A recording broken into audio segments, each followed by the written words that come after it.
Alam ba ninyo by Mamara, Isao Aoki, alamat ng golf mula sa Japan. Si Isao Aoki ay isinilang noong Agosto 31, 1942 sa Chiba, Japan. Wala sa pagiging kadi sa murang edad, pinatunayan niyang hindi hatang kahirapan para maabot ang burok ng tagumpay.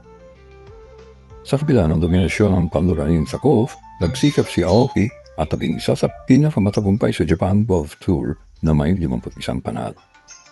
Noong 1980, gumawa siya ng kasaysayan bilang unang Asyano na naging runner-up sa US Open laban sa golf legend na si Jack Nicklaus. Taong 1983, muli siyang nagkukit ng kasaysayan bilang kauna-unahang Hapon na nanalo sa isang PGA Tour event, ang Hawaiian Open. Sa kabila ng kanyang matagumpay, matagal bago siya kinilala sa buong mundo. Noong 2004 sa wakas, isinama siya sa World Golf Hall of Fame, isang patunay ng kanyang dedikasyon at ambag sa sport.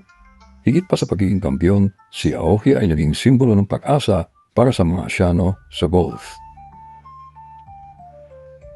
Isao Aoki, isang alamat, isang inspirasyon.